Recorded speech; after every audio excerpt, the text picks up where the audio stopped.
Welcome to Imprint, a podcast about creating a home and life you love. I'm Natalie Walton, an interior designer, stylist, and best-selling author focused on an holistic approach to homes. Each week, I'm sharing insights and interviews about the creative process to help you enhance both your interiors and well-being, as well as provide you with the tools and resources to make considered and sustainable choices with all that you create.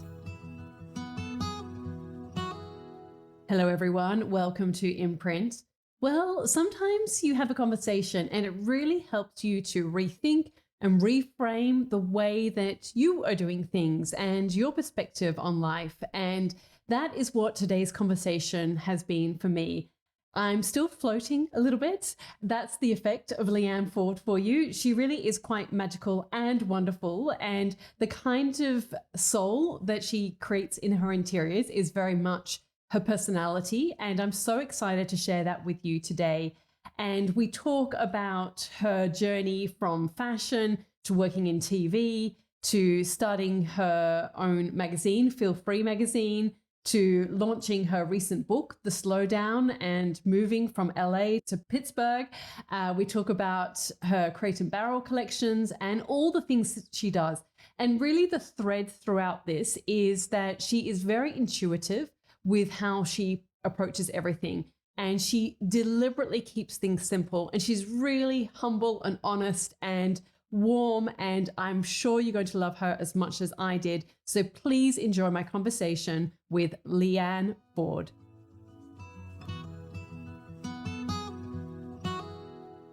Hi, Leanne. Thank you so much for joining Imprint. So excited to have you on the podcast. This is I'm so excited to be here. Yeah, it's going to be so much fun. I'm really looking forward to chatting to you about all the things, including your book, your journey, and all the things that you do. I've just finished reading your book and I'm buzzing with ideas with that. But before we get into the book and some of the ideas that you share in there, I'd like to kind of go back and start at the beginning. So I would love to hear from you about your journey and in particular, like where you grew up, what type of home you grew up in. Did you have creative parents? Because I'm always curious to see, like, what are those threads that speak to Yeah, where you get to? I know, it's so interesting, right? So I grew up in Pennsylvania, in Pittsburgh, in the suburb of Pittsburgh, and I my mom was a stay-at-home mom, and my dad was a lawyer, but they always really let me be very creative. And my mom had like a very well, beautifully kept house, not necessarily my style, but like very done and pretty and comfortable and easy. Um, and then I look back and she was like always helping me with posters, like school posters and projects were our forte, where we shined. So yes, I'd say in a way, I grew up with creativity welcome, but it wasn't like I grew up with artists by any means. But so I was kind of the wild one of the bunch, I would say. And I came home one day and I'd seen my first white kitchen, and I told my parents in 6th grade, I'm like, "We should paint our cabinets white with these dark wood cabinets. Like, we should paint them white." And they let me paint them white, and I ripped out the carpet of walking up the stairs when I was a kid. That was like my Friday night activity. And when my dad went away for a weekend, we painted the avocado refrigerator green. So my mom and I. So yeah, like I look back and I'd say they let me play, that's for sure. That's so good. And what about then when you were going to like school and then high school and then starting to think about, okay, what am I going to do when I leave Yeah. school? Where is that going to take me? Because obviously it's one thing to be creative as a child, but then to sort of think, okay, where is this going to take me on my journey? Yeah, I always had a very creative journey, and it's funny because I didn't really even notice necessarily, because I wasn't like I was drawing or good at music, or like, I didn't have an avenue, quote unquote, that was specific to notice, but I was always creative. Like when I went my senior year of high school, I went to my guidance counselor and I was like, "What's my next elective? Like my next creative class?" She's like, "Leanne, you've done them all." And I was like, "Well, let's find another one." So I found like campus news where you could do videos and we'd like make like music videos through the hallways of high school. So I was always doing something creative in some form, and but it was really like ever evolving. It was not specific. And then when I went to college, I designed my own major. I wanted to take all the art classes, all the retail classes, advertising and PR. I like kind of made this major that I named it Integrated Retail Communications, which I thought sounded very fancy. And I just wanted to get out of econ and math classes and accounting. And I did.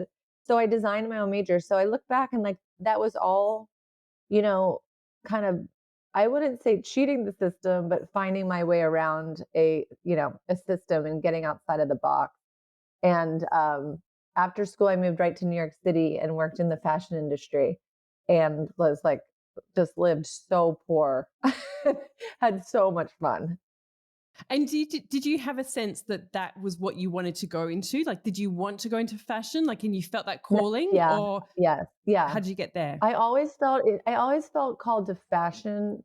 I was always making my own clothes. I look back and I was like, this all makes so much sense. But I was making my own clothes and cutting things up and spray painting and, sewing the wrong things together. And I would play like that way. And crazy enough, Natalie, I never once thought to do interior design. But I had these dumpy little apartments and I would fully decorate them with things I found on the street and I would paint them. And there was like a piece of fabric that somebody gave me and I hung it up as wallpaper. And then when I had to go somewhere fancy in New York, I'd take it off and I'd put it on as a dress. And then I'd hang it up at the end of the night and put my wallpaper back up. And so I like, there was always these kind of little hints of this interiors world, but I did not pick up on it for a very long time. And so then, Crazy. did you end up working in fashion for a period of time? I think you did, didn't you? Yeah, I was a stylist. I was freelance stylist, and then I was a creative director, and I did a lot of surf and skate campaigns, and I did like a lot with 17 magazine and kind of these fun, easy, and tons of musicians. Lived in Nashville for years, and it was amazing. I loved it. And then I didn't think, look at my sun flare. Um, I didn't think to do interiors until I finally got my own house. And my own house, I was able to like rip out walls, tear out the ceiling, change the sinks and change the layout. And that was the first time that interiors, even as a career, ever came to mind. I was a freelancer. So I would just say yes to everything that came my way. And so when I was a freelance in fashion, some people started calling me to ask me to help them with their house. My house had been in Country Living magazine. It was like 2010 maybe. And so being a freelancer, I said yes, and I figured it out. I called my friend Danny Mazzarini. I said, how do I be an interior designer? What do I do? I knew vision wise, like what I could do to a space, but I didn't know any of the business of it. I mean, zero. How do you charge? How do you tell them your ideas? How do you get stuff there? Like what that process is. And to be honest, I truly never did figure that part out, but here I am.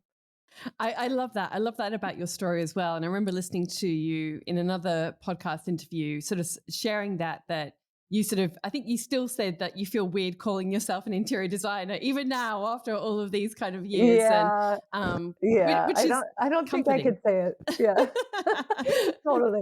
Well, it's funny because I was doing design for years and I was overlapping with fashion. And I remember my husband, then boyfriend, he was like, when are you going to admit you're an interior designer? And I was like, I'm not. He's like, well, you design interiors and therefore you're an interior designer. And which made sense to me. And the next time somebody asked me what I did, I was like, interior designer, and I kind of had to like get it out. And after that, I was cruising. And now, 14 years later, I'm like having trouble saying it again because I just have so much else happening. Yeah. I do want to ask you because I know this comes up a lot when I speak to people. Did you ever worry about being a freelancer and sort of feeling like I need to get like quote, a regular job, or you're worrying about what's going to happen? Some people really they bristle against that kind of freelance kind of life. Like what was it like for you? Did you Right. have to kind of encourage yourself, or you're always like I'll figure it out? You know, Natalie, I started freelancing when I was totally broke. So there was nowhere to go but up, and I was fine being broke, right? And I had figured out broke, and I'm always like I was cooler when I was broke. I was more fashionable. Like, I was already there, so I didn't have any fear of like, coming down. I didn't have any lifestyle that I needed to keep going. So I truly believe that now, even like, I think quality of life and joy of creation is just so much more important than our stuff. And believe me, I have a lot of stuff and I love my stuff, but I love creating so much more. Um, so I think for that, you just have to kind of see what your pain tolerance is and your risk tolerance is. For me, I'd be happy to be broke again and be making ceramics in Japan. Like that sounds awesome. So if I just think like if you have a calling to do it, you just have to be ready to go for it and whatever that looks like. And so how did you end up on TV? So my friend Peter Barbie, just my buddy in Nashville, he was like, we were working on this house and he's like, I'm going to tell my friend about you. Like, okay, whatever, tell your friend about me. And it turns out his friend was this woman, Lindsay Widehorn, who found Chip and Joe and Aaron and Ben and, various other awesome people on television. And that's who he talked to. And it was like 6 or 7 years from this first conversation with Lindsay to anything coming of it.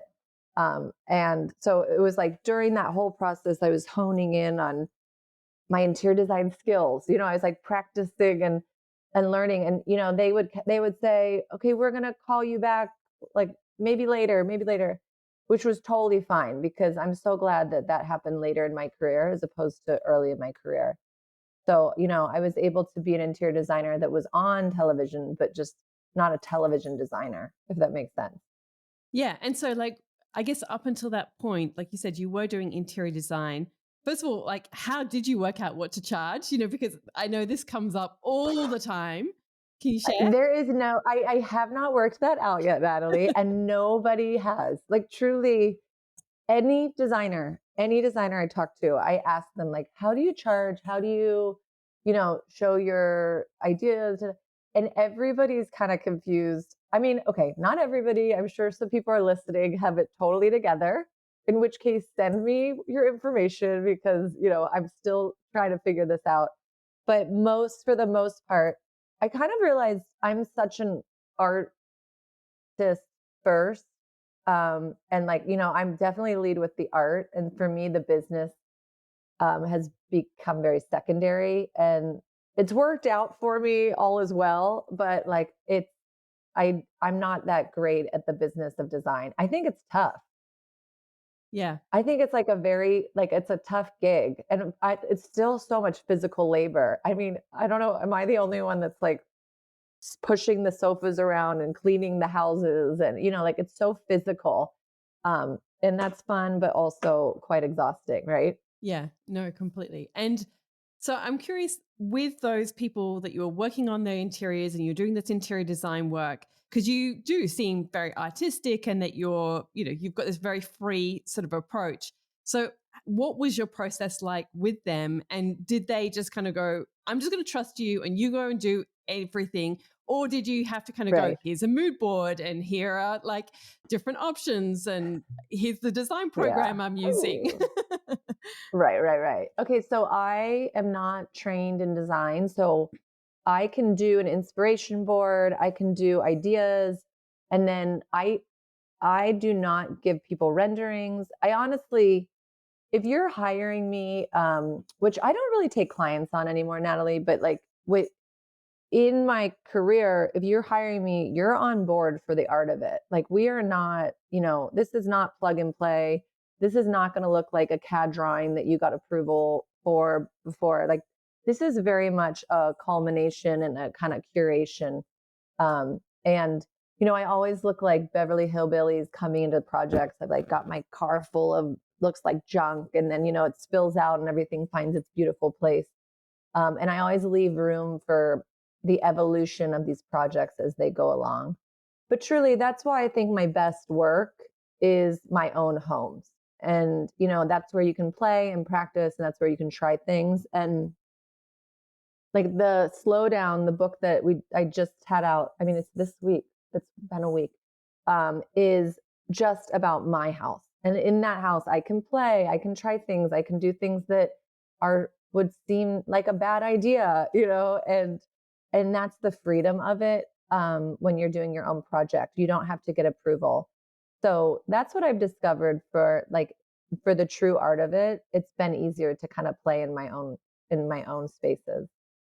And that's what I think so great about your story is that I think people can really sometimes get hung up on like, I've got to go to design school. I've got to learn like this program. Right. I've got to do it this way. And you're such a great example of the different ways that you can do something, and that it doesn't have to Right. be so linear or, A follows B follows C. So I think Yeah, that's I freeing. mean, I really I honestly I'm thankful for education in many ways, but I think a lot of times the art gets kind of beat out of you in art school. Like I see a lot of people who have gone to art school and never done their art form again because it's like by the time the teacher, the class, everybody's judging your art. It's like what a buzzkill is that? So no, I think I went to the school of hard knocks and it's very expensive and your education comes through the projects you start doing and through playing with your own projects. But like you can pay tons of money to sit in class and talk about it, or you can pay tons of money when you put the wrong tile in and you got to take it out. I'm like very much a doer, and I went that route. So I just think that if you have like this urge to create and this kind of vision for what a space can be, you don't need anybody telling you any more than that. And I, when I need a drawing, when I need renderings, when I need permits and things, I hire people who are really good at that and skilled at that. For me to start over and try to figure that out is truly a waste of time. Completely. I'm 100% there with you.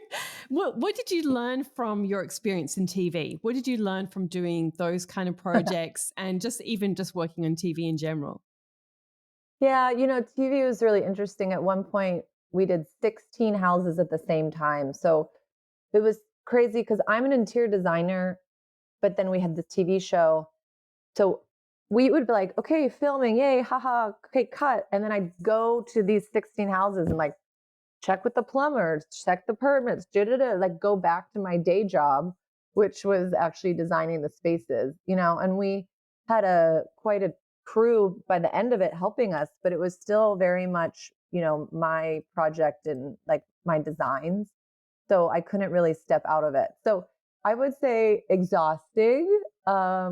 It was moments of really like magical and fun and like you can't believe what you're doing that you're filming, people will send us videos of us like, overdubbed in foreign languages. And that's pretty all wild, but I think it goes over my head mainly. Like I don't like it's only I've only ever seen it like on my computer. You know what I mean? Like it doesn't really exist outside of that. So that's probably a good thing. And how did your collaboration with Crate and Barrel come about? Because I know that's been a big project that you've been working on Yeah, for that's a been while. amazing. Yeah. That's been like 6 or 7 years that we've been working together, and they called me, very early into my career. So, well, I guess in the middle of my career. And they, just asked if I wanted to do a line, and that one line turned into many lines in many years. And that's been amazing because I like the idea of creating beautiful product for everybody and it being accessible to everybody.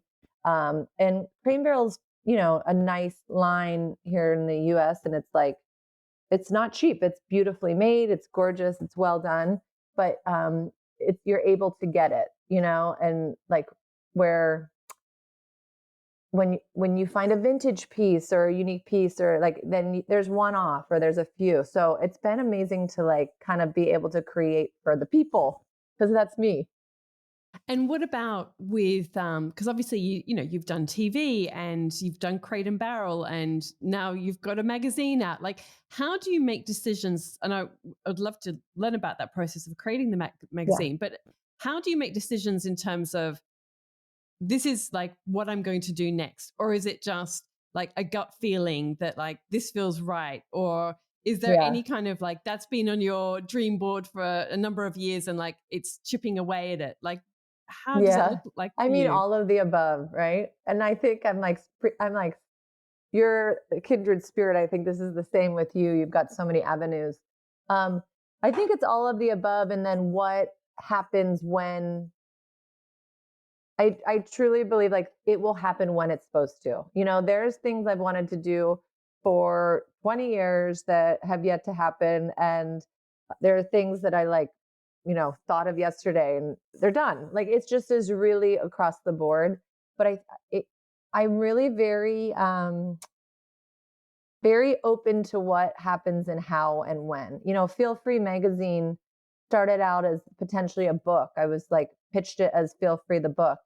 And then I just realized there was so much to it. And there were so many people I wanted to talk about. And there was so much art I wanted to talk about. And like it didn't need to be in, you know, 200 pages, and it could kind of continue. So we've we've done 5 issues, and I kind of like had to get my book out there, and now we're going to work on more, because it's been really a major labor of love. I've loved it.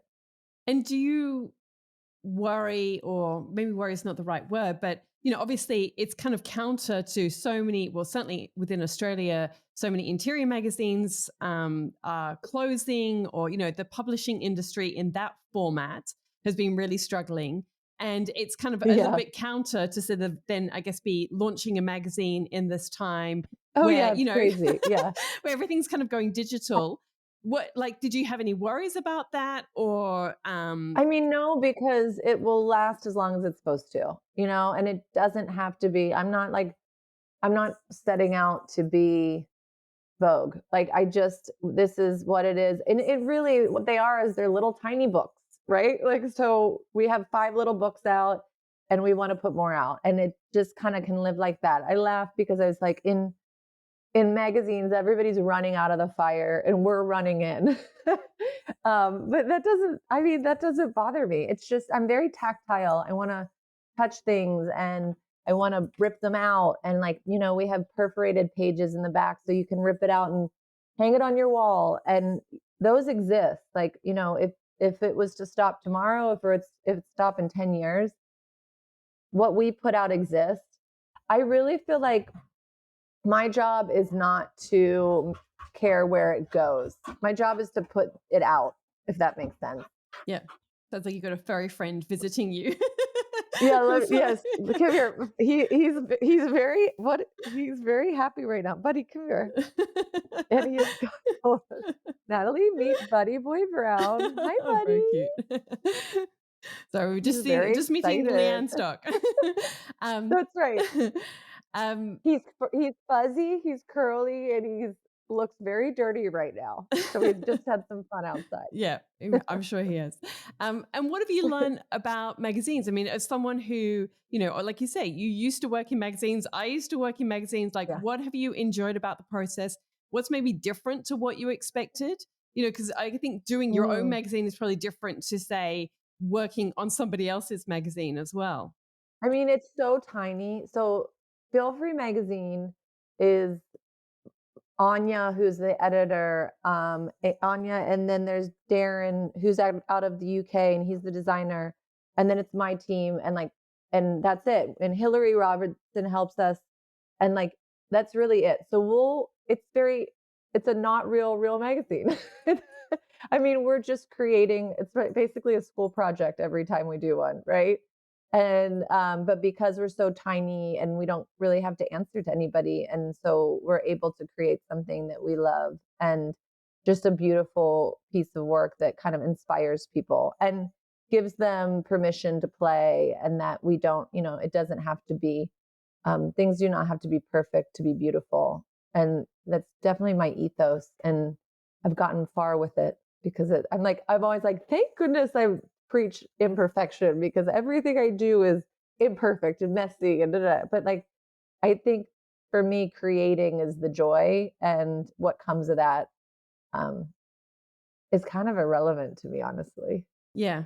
What about though, like obviously for any creative venture to work, there's got to be a little bit of, sound business sense in a way.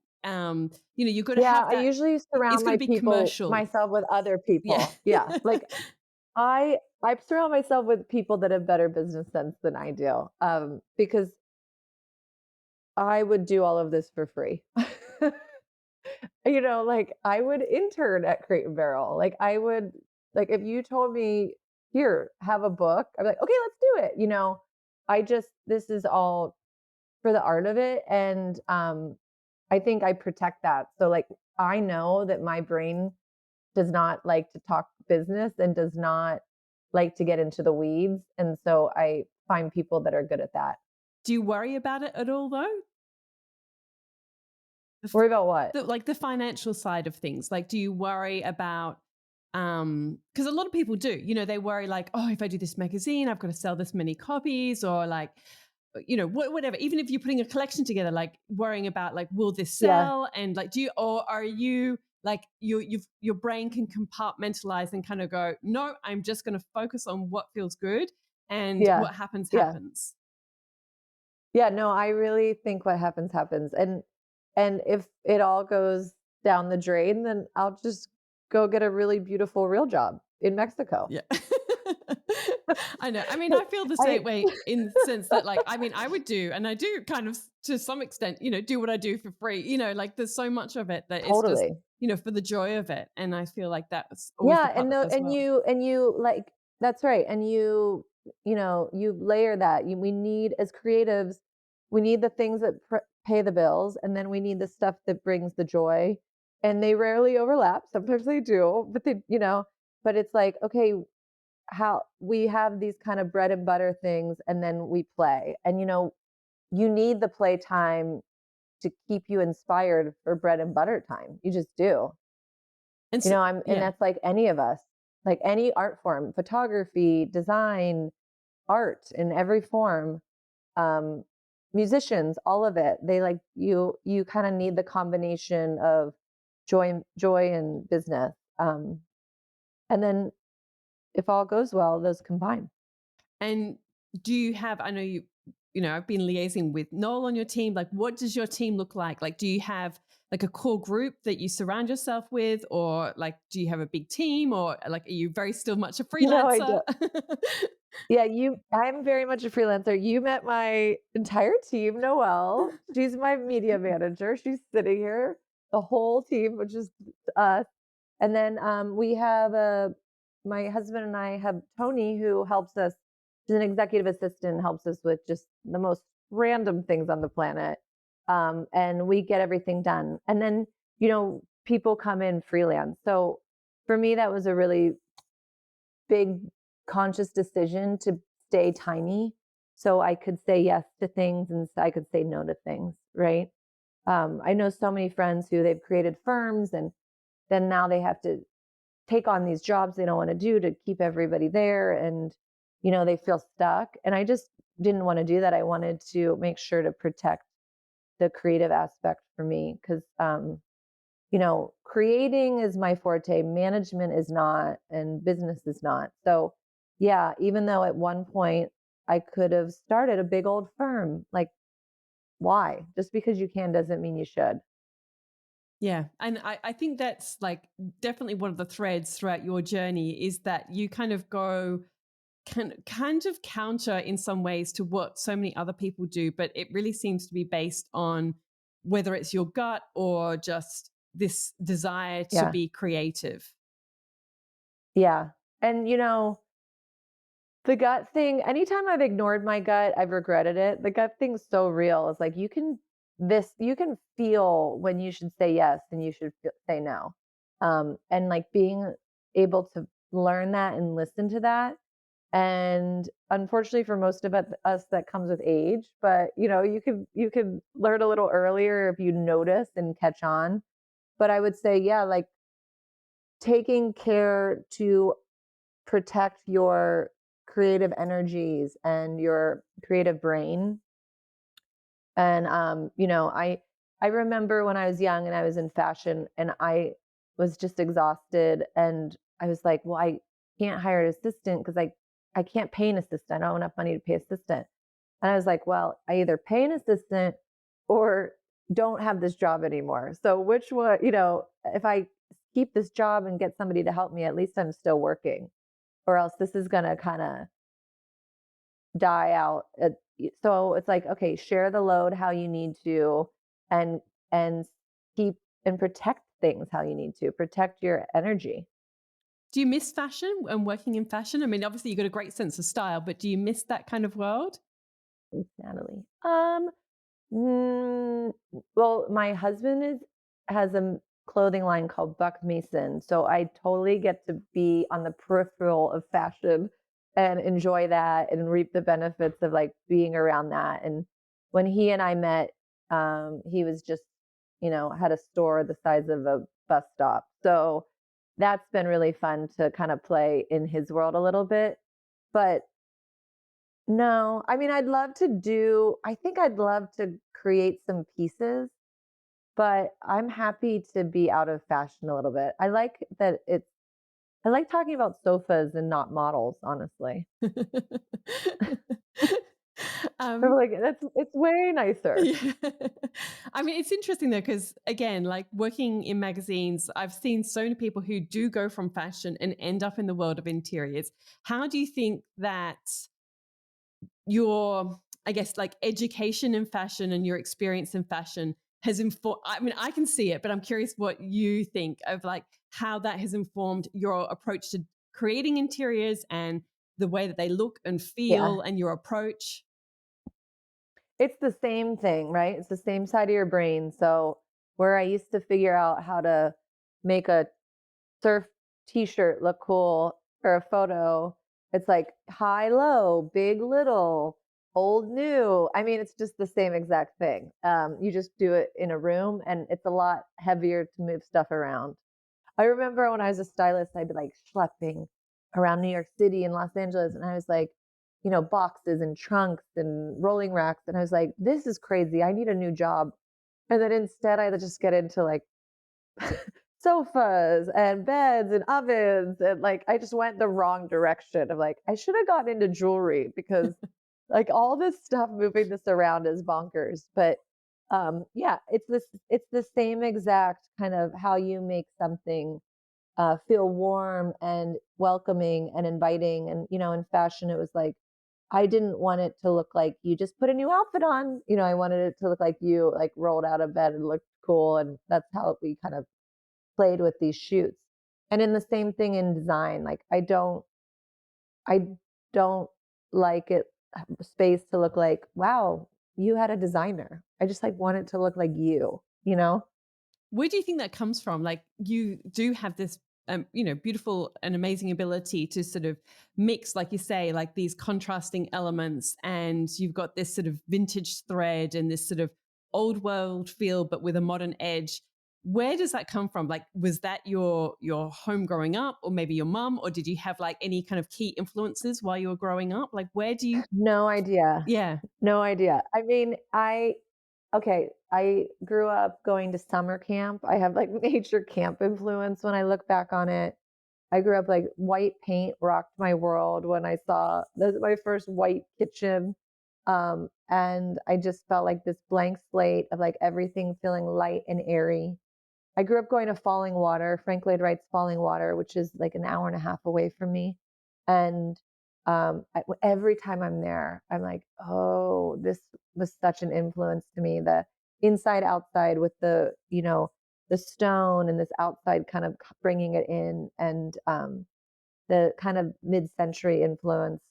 So it was just kind of all these things smushed together, um, and came out as, I always say I'm like a little bit New York, a little bit LA, and then like all in the middle. I feel like that's like a Garth Brooks quote or something, but the middle of the country, um, too. So it's it is such a stew pot. Just to throw it all in a pot and mix it up, see what comes out.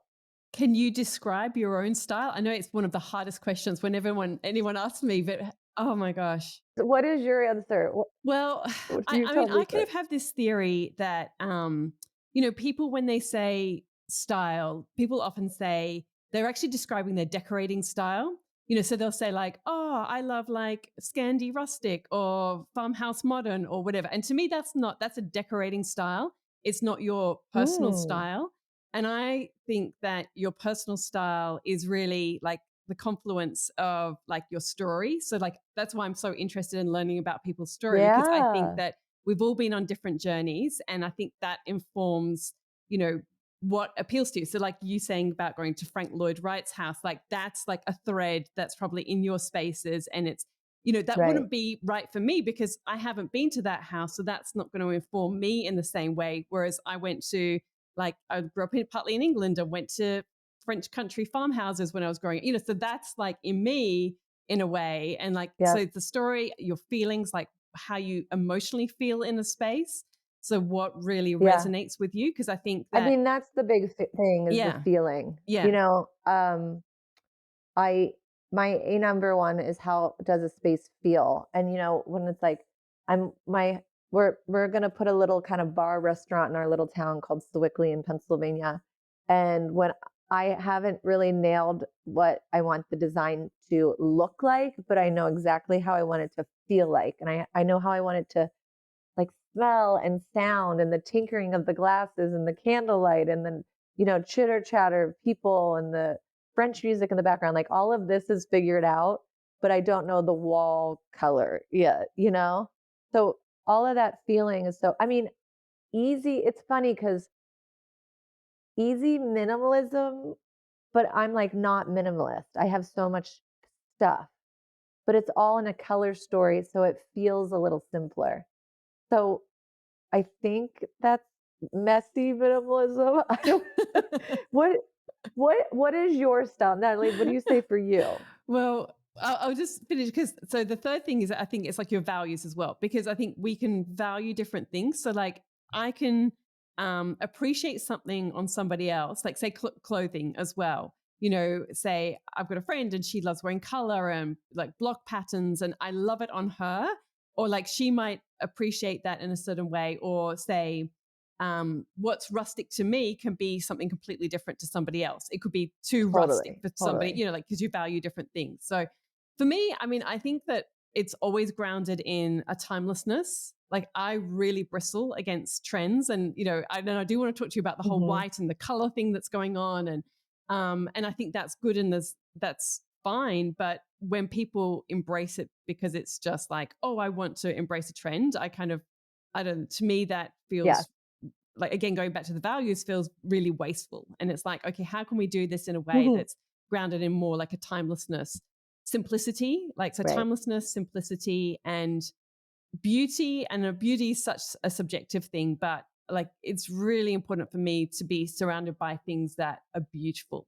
That I just can't Yeah. have anything that if I look, it's like, oh, that'll do. It can never. I'd rather not have it Yeah, than say totally. like, oh, That's that out. will do. That's right. So I Right, don't. that's out of there. Yeah, Yeah, you're like, I would rather not be like peeling my potatoes and just than have an ugly potato yeah, peeler. yeah, Yeah, yeah. I think, you know, and Natalie, I love your style. I think it's so gorgeous. Oh, thank I you. love everything that you create. I mean, I would say it's funny. I aspire to be like really super clean and simple, but I I start layering more and more on. Um, and then it just depends on the house. The house really influences my aesthetic of, let the house do the talking. And you can walk in and if you listen, you can like kind of see and feel and hear what that house is supposed to be. Like the house I live in right now for the slowdown, it is not my style, quote unquote, but now it is, you know, it's like this beautiful, fancy 1900s, like fancy house. And I lived in a shack, you know, 2 houses ago that everything looks like I built it by hand, and I love that too. So I really like to let the house kind of influence the style and then influence me. Yeah. Well, my other little theory is that I think that with your style, and I'll just say on the simple thing because we've been touching on this like messy minimalism or whatever. But for me, I've got 4 children, and so I think with each child, it's like my spaces have to get simpler and simpler because it's like I've got so much chaos going Right. on with 4 children Right. that I need my spaces. That makes me feel anxious. So, and again, it's like a I believe feeling that. thing, like it's a feeling thing Yep. of, how we all respond. But I think that your style, like you adapt that to your different homes. Cause I'm the same. Like I've lived in a city Yep. apartment, I've lived in a country cabin, like a cedar cabin. Like now I'm kind of in a different home, and you adapt your style to different spaces. And it's kind of like, you Yeah. wear, like you might go to a cocktail party or you might go to the beach and your style is going to still be there, but you're going to adapt it to different occasions, if that makes sense. Yeah, and to your point, it's where you are in your life and like, you know, who's in your home with you and all of that influences your style. I mean, if it doesn't, you loosen you got to loosen up, you know? I mean, in the regard to the trend thing, I really and it's just probably why I just use so much tonal. I want it to feel like it's your space, it's like it's always been there. And I think for trend, construction's long, man. So you're if you're aiming to get something that's trendy, you are already it's over before you get that stuff in the house. You know, that trend ship has sailed before the contractors are out of there. So I think either you do stay true to what you're drawn to and what you love. Like, great, show us a million new ways and new colors and new styles and new tile. Cool. But only go for that stuff if your heart goes pitter patter. Don't go for that because you get to be cool this week. Yeah. And so as someone who, like you say, you love white kitchens, love, white as a foundation. I mean, you're surrounded by the white spine of your book right now and the white walls in, your home. That's right. What's your feeling about, obviously there is this big move towards embracing more color in interiors, and kitchens are sort of embracing either more wood tones or, color in general. I mean, we're seeing more and more things like green used in kitchen and other colors. Do you see yourself using color, or are you like, no, white is my core and that's where I'm at? I mean, honestly, I think that's great for people who like color and I like the color white. And I have done stuff for clients when they've wanted it. And it's we're old enough now, or I'll just say I'm old enough now to have seen it all come around and around again, right? So it's like I'm not surprised that wooden kitchens are cool right now. Like that was going to happen, you know?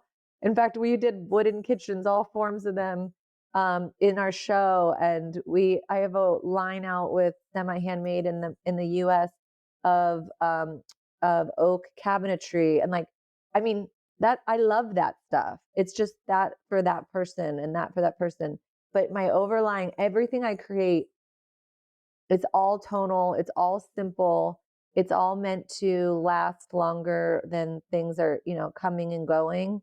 And it's why things can play off of each other. Like even with Crate and Barrel, you know, a line that I did 6 years ago works with the line that we did today because of this kind of tonal conversation, right? And these mixing of simple, gorgeous whites and creams and wood tones and everything like that. So I'm really getting an angel. So, so that is, um, I mean, that's just my story, and I'm sticking to it. Yeah, no, I love it. I just had to ask because I was like, okay, I'd be curious to see what your take on, or do you feel the pull, or to sort of like, oh, that could be fun to experiment with that or play with that, or if you're like, no, like I can see that's good for them, but this is where I'm at. Anytime I've ever veered from what I naturally am drawn to, I have gone back and changed it later, Interesting. truly. And, even in your linen lanterns are in my project, my cottage project on Domino magazine, and they put me on the cover where it was like cottagey and, color. And I was using what was there and it was inspired by the person living there. And then I went back and painted it all white and fixed it. And they put me on the cover again. And the cover line is Leanne Ford changes her mind. and and I was like, I respect exactly. They're right. But the truth is like I did second round what I really naturally wanted to do first round. And anytime I've fought my MO, it's just kind of been like unnecessary, quite honestly. I just have a shtick and I like my shtick. I'm curious because as you can see, I mean, for people who are listening and maybe not watching, I'm wearing like a cream color top. Like I find that I gravitate to the same things in my clothes, my personal style, as Yeah. in my interior is. Whereas, I mean, how would I feel like you embrace color a bit more maybe with your clothing? Would you say that's true? Every once in a while. Yeah, like Right. every once in a while, but, it's still I I dress and I decorate in colors of dogs, and, I that's about as wild as I get, but every once in a while, I do something because clothing's easy, you take it off that day, you're not stuck with it. Even in style, when I kinda do things that are off kilter a little bit, it's usually with the furniture or with the lighting or something that you can swap out quickly and easily, right? So um, I really try to stay pretty darn classic with cabinetry, tile, fixtures, and anything that's like kind of a to do to swap, if that makes sense. Yeah. Yeah. No, I was just curious because I mean, there are times where I might put something a little bit more colorful on and I put it on, I'm like, Yeah. oh, no, it just doesn't feel right. Like Yeah. it's funny how it's I so much know. in I our know. We heads. have our Yeah. uniforms. That's right. It's funny. My friend Grace Mitchell is an interior designer, and she and I bought a house that we are sharing and split, and now like renting out in Round Top, Texas. And Grace Mitchell is known for color and pattern, and she also had a show on HGTV called A Storied Style, and she's known for like color and quirky and pattern. I mean, truly the opposite of everything that I do in every way. But we love each other so much. And we have this kind of diagram where we overlap is our love of vintage, our love of architectural salvage, and our love of like, quirky, interesting things in this space. So we did this house together and it was so fun to like, just concentrate on where we overlap and like play that way. But for I'm agreeing to do because there's multiple houses on this little property in Texas. I'm agreeing to do one that's quote unquote color, but I told her it just has to all be that color. Like it needs to be monochromatically whatever that color is. And that's how I can wrap my brain around it. Cause for me, it's like simplicity of vision. Like I need simplicity, right? And so I'm expanding my horizons thanks to Grace Mitchell. Yeah. Oh wow. But we'll see. I can't We'll wait to see. see it. So let's talk about your Yeah. your current home. And this is the really the feature of this book, The Slow Down. And can you Yeah. share a little bit about why you decided to move out of LA and move back to Pittsburgh? And it's Pittsburgh, right? Yeah, Yeah. yeah. Yeah. We Um, live outside of yeah. Pittsburgh. Mhm. And so yeah, why you decided to move and why this house, and then I want to then talk a little bit about how you've approached sort of designing and decorating it as well. Yeah.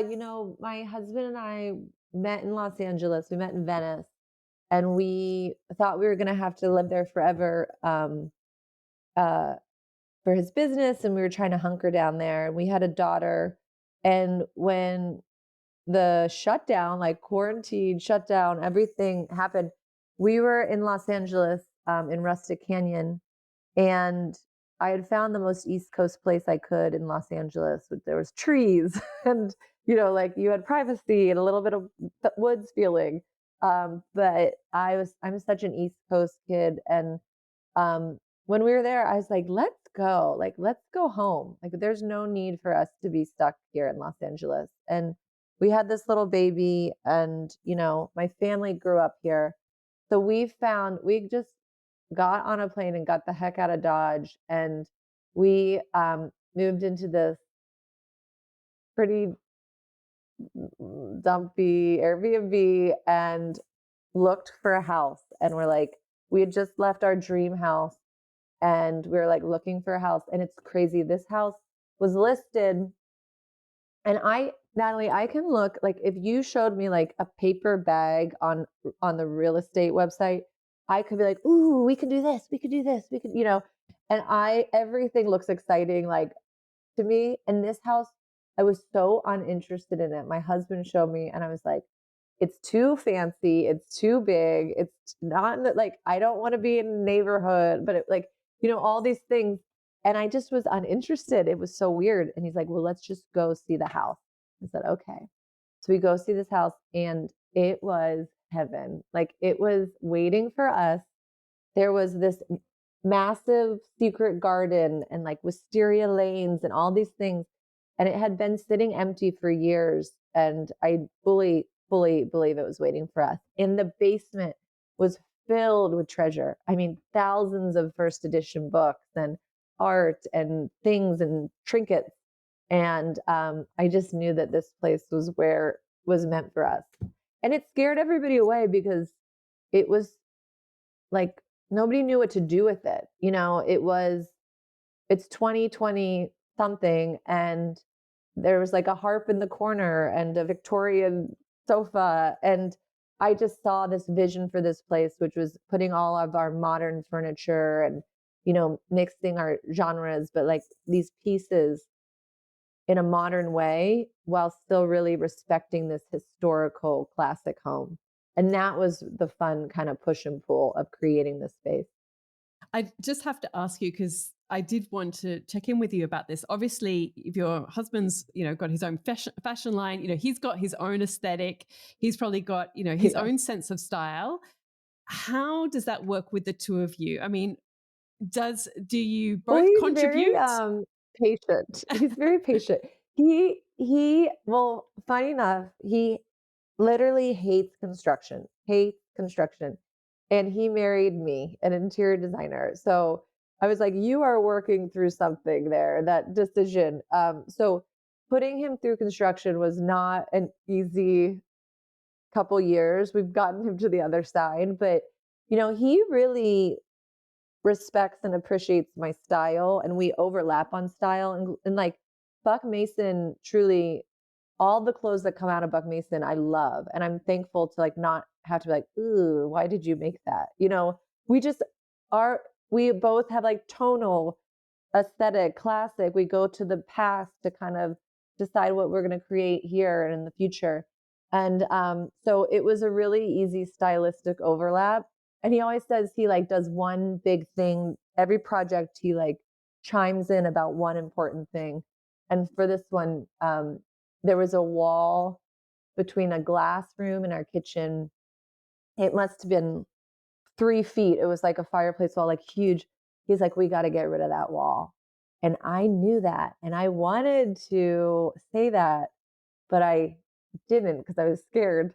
And he said it. And I was like, all right, let's get rid of that wall. So to this day, he's very proud of himself for thinking of that. And it was a very good idea, Eric. So like he just kind of holds on for dear life, honestly. But does he kind of give you free reign a lot? Like it's like, okay, you go and do your Oh thing, yeah. but but he might chime in with like, I'm not sure about that bit, or does he just give it your complete free You reign? know, he actually really gives me free reign. Yeah, he does. He does not.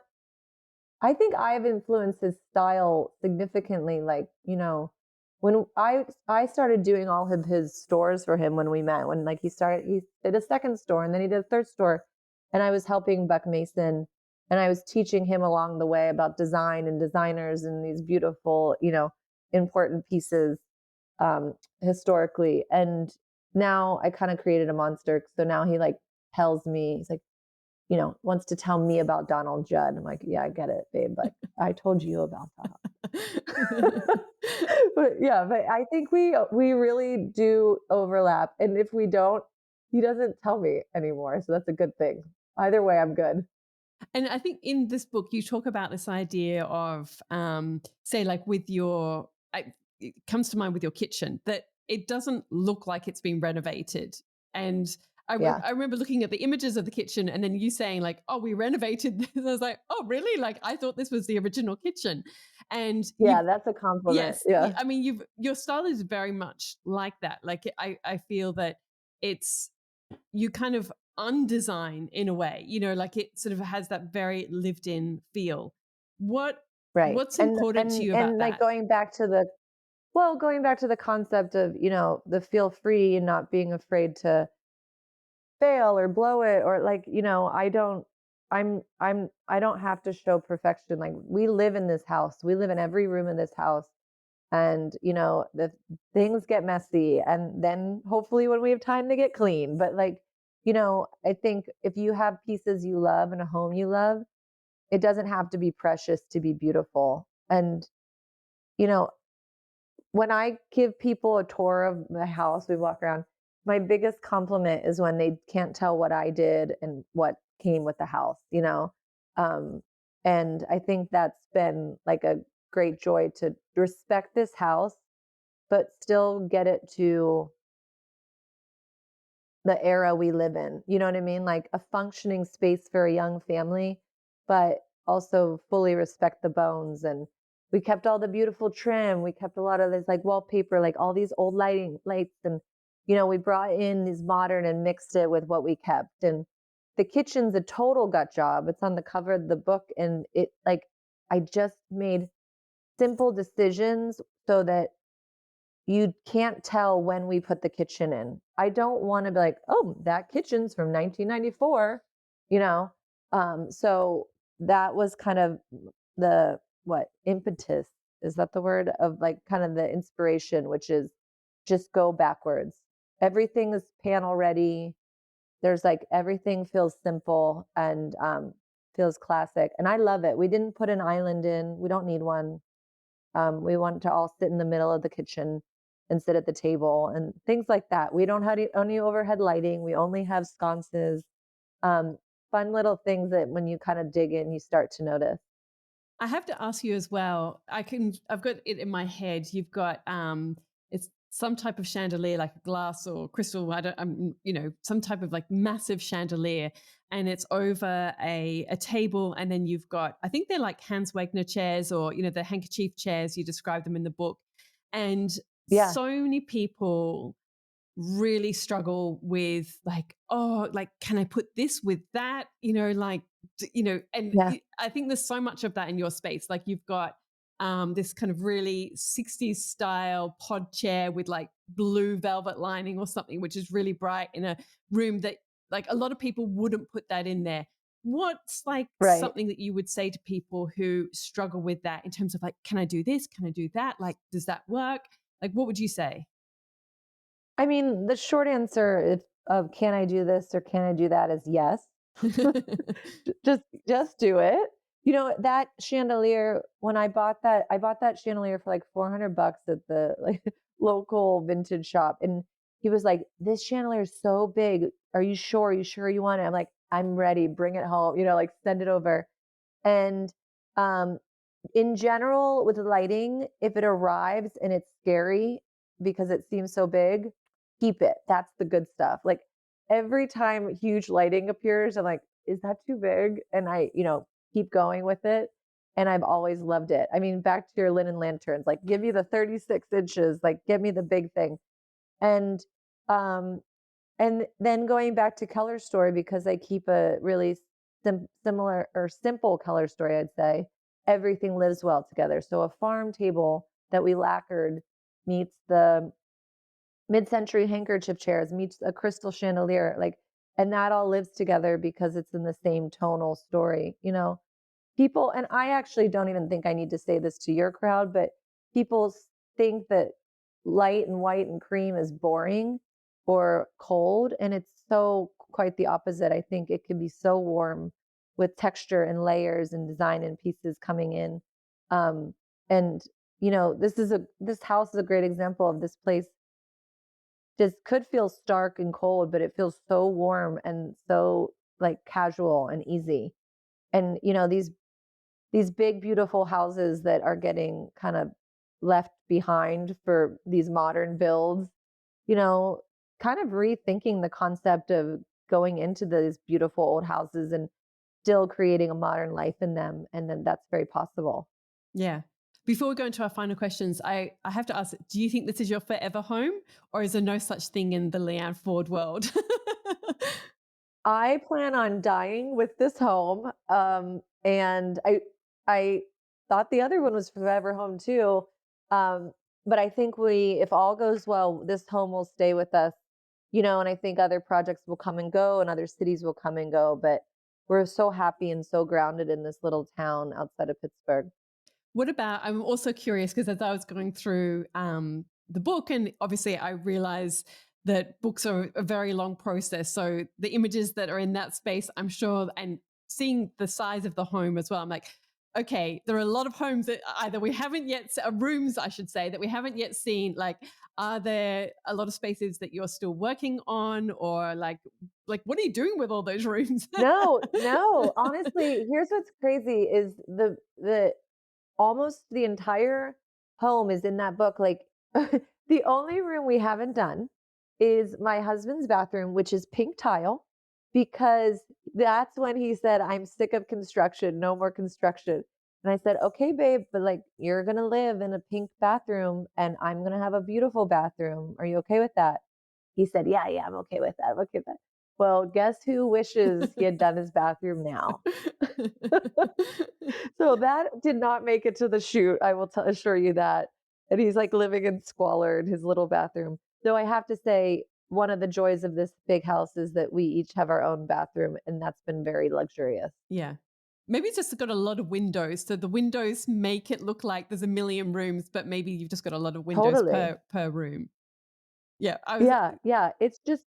It's a very, and you know what, Natalie, you are invited over anytime you want, but you've got to get over here. It's a very interesting like house, and It it's regal but casual. It's really cool. It's very cool, and again, it wasn't my style, but I've grown to really love it. It really reminds me of with your ceramic studio and some of those exterior spaces of a home that I shot in Italy for my book, Still. And that was like, it used to Ugh, be like a monastery or something like that in Italy. And it was like this really old house, but lots of rooms. And like downstairs, there was this space which just reminds me so much of your ceramic studio and like the okay, sprawling I'll look it up. garden. So yeah, I'll send you the I'll look it pics. up. I love that.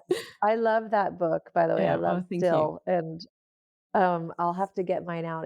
It's very dog-eared and posted it and everything. I'll see. Okay, let's go to the final questions. Which 5 words best describe you? That's a hard I know. question. Um, I'm happy and content and creative and messy and fun. Yeah, I'd say that. What's the best lesson you've learned, or one of the best lessons you've learned on your journey so far? Hmm. Don't be an interior designer. I'm like, kidding, not kidding. Yeah, I mean, no, I think, it's always every project is such a huge lesson, and like um there's always kind of information to come out of everything.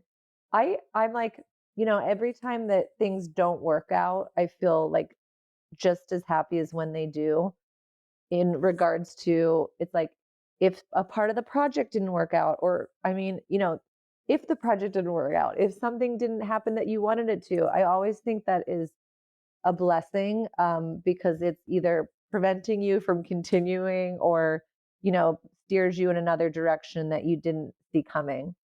And I think so that's just like high level of, you know, what I've learned from all this. Yeah. What's one of your proudest achievements?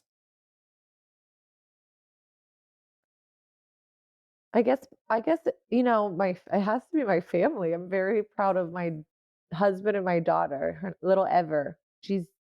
Ever's 5.5. And my friendships. I have had many long friendships, which I'm starting to realize uh is an achievement in itself. What about professionally?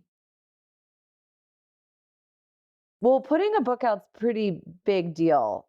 That feels really exciting. Like, it's long time coming, and it's pretty shocking to me that I have a book and that it's out. So I feel very happy about that. I did actually want to ask you about that because I'm sure that you've had publishers knocking on your door for many, many years saying, "Come on, Leanne, when are we going to get a coffee table book?" What, like, Yeah. why hadn't you done one previously? And why was it this particular one? Like, what inspired you to make it about this house? Because I'm sure you could have done a book about many different things. Yeah, you know, I kind of am simultaneously was working on 2 concepts, and one was everything like, a lot of my projects put together. But then also, as we started shooting this house and I started fixing this house up, we saw it as this project kind of in its own right. Amy Neinsinger and Hillary Robertson. Amy is the photographer and Hillary is the stylist. And we were having so much fun shooting this house. I remember sitting there and like just talking about it, and they're like, this is a book in itself. Like, this is not, you know, this is its own thing. And my stories from this book and from my family, it just was all so full. And I liked the idea of kind of an homage to this beautiful home that's we've found that's like, I don't know, taken us in, I guess. You know, we're the stewards of these houses, especially these old homes. I'm this is my third we are the third owner of this house. It's been around for 124 years. That's crazy. Um, so I like that. I feel like an ode to that house. But and then I'm on the other side, I'm like working on the all the crazy houses over here put together and projects over here. And I'll do that too. But I just wanted to kind of this felt I swapped it. Feel Free turned into a magazine. This turned into my first book. My like all my projects together is down the road. And it's just about the whole concept of like being loose and seeing what comes out and how and when, if that makes sense. Yeah, it's so refreshing. I think that, I don't know, everything feels like, you got to do it this way and you got to go down that path. And there's so much advice and rhetoric and, discussion about those things. And I think you're such the antithesis of that. And it's really refreshing. It's so nice to hear that you just like, okay, I'm going to go this way, or I'm going to turn this into a magazine, or I'm going to do this way. So, yeah. Right. I mean, you know what I always say is like, people think that they're like your path of success is this straight line shooting up, but it's really like this line and then this spaghetti bowl. And then like your line goes a little higher than another spaghetti bowl. And it's like it goes up and down and around again. And that's okay. I mean, it's literally all of us. So anybody trying to straighten out the spaghetti bowl is just gonna be exhausted. So don't bother. Yeah, I love that. What Enjoy the Yeah, spaghetti. I'm gonna be reminding myself of that. Um, That's right. what's been one of your best decisions? Honestly, moving, back and leaving Los Angeles, it was such a beautiful it was such a big decision, and it was obviously weighty and not without a lot of conversation, and we knew leaving LA could be hard for our careers, could really squash our careers, and we did it anyway because we felt like quality of life, was more important for our little family. So I'm proud of us for doing that. Who inspires you?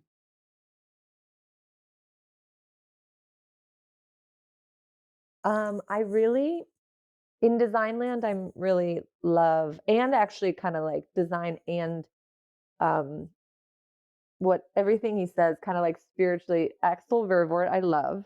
Totally years ago, I realized everything I pulled was the same guy, it was all Axel. and I think in that form.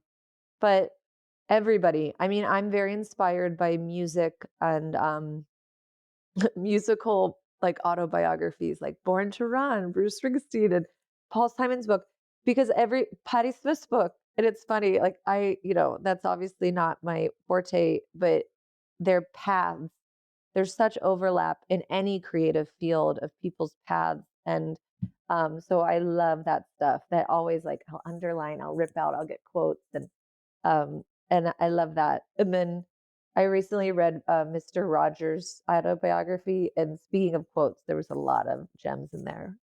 He's from Pittsburgh, by the way, Mr. Rogers. Okay. So, do you guys have Mr. No, Rogers in no, I don't Australia? know what Mr. Rogers is.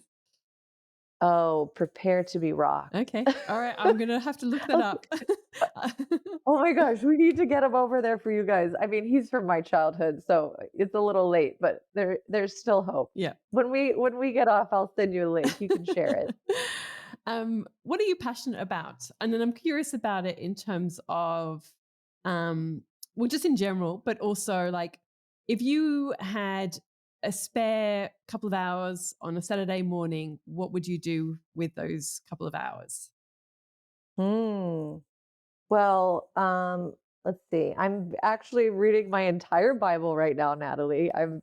Which has been many spare hours, but I'm very passionate about like spirituality and God, and I like all of that, and I like learning more about that. So that's been fun for me this year. And what the opposite of God is dog, and I'm very passionate about my dog too. And being with him and going on walks, and my daughter, we have the best time, and we do a ton of art together. So that's fun. She's 5 now, and I get to play and like draw and create with her, and we sit around and do that, and that's been really fun for me. Yeah.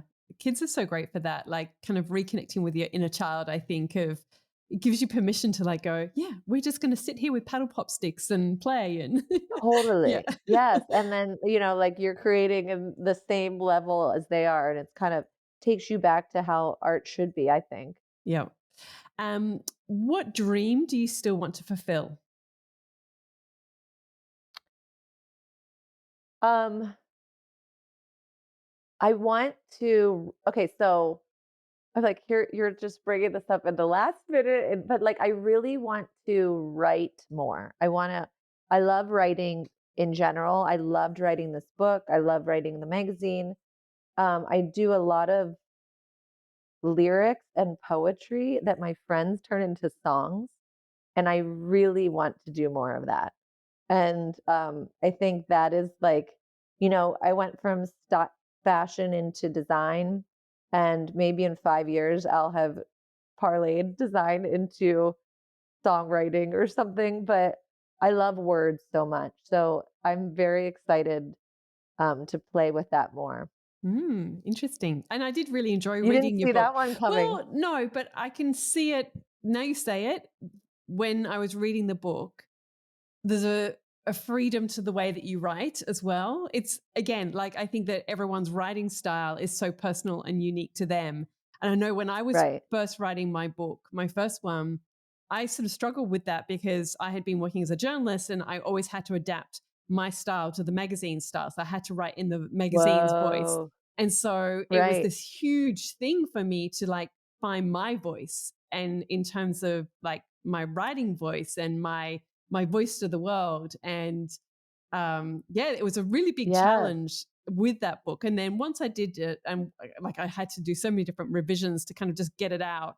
And but yeah, when I was reading yours, it was so uniquely you, and like I wouldn't write in your way because obviously, again, right. like kind of coming back to that style thing, like it's so unique to Yeah, you. it's very conversational, I think. Yeah, but it's Like, I it's think so I you know, it's so great and it's well, thank you. yeah, and I think I really enjoyed it. Like it was I love, how you talk about, embracing the mess and the right. casualness and the freedom that you can experience within your home. So, yeah, it was really Well, great. yeah, and I was reading at the same time I was doing this house, I was reading Elsie DeWolf's book, A House in Good Taste, and it was actually creeping me out, the overlap between her aesthetic and my aesthetic, and what she was saying about, these she wrote that house in the era that my house was being built, and I was like kind of looking around and like look up from the book and look around, and I was living in, it was like virtual reality. I was like living in what she was talking about.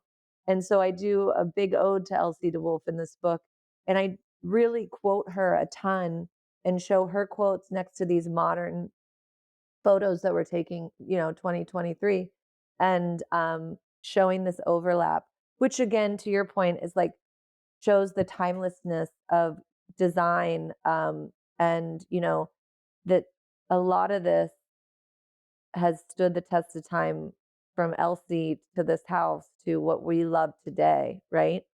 And it was really neat to play with that and just dig into who she was as a designer, what she was into. Yeah. I mean, when I was looking at those quotes, I'd read them and then it sounded so much like your voice in many ways. And then I I'd see the quote, know. like the little kind of her name underneath. I was like, oh no, that's actually Elsie de Wolf quote. It's not yours. But I so many of know. them sounded like your voice. It was really quite incredible. I honestly, I was like, I wonder if we're related. I was like, I was like, if I this is the reincarnation. Like I mean, the book is so, if you haven't read A House in Good Taste and you're a design lover, it is so fun to read. You have to read it with a pencil. Yeah. Yeah. I know I have to get hold of that book. I've read lots of her quotes, but I haven't actually read the book. So I'm going to go and do that Yeah, you'll love afterwards. it. What are you reading? That's right. What's on your nightstand or your coffee table? Like what books are you reading at the moment or flicking Well, through? yeah, I mean, just the big one. It's totally consuming, and by January 1st, I'll go back to all my other books, but I like reading, I like reading musical autobiographies or musical biographies, my A number 1. I love reading history, and I love reading, like, this is so beautiful. I love reading, historical-based fiction. Okay. Yeah. Like, where you can learn something, but still enjoy a story, Yeah. if that makes sense. Yeah.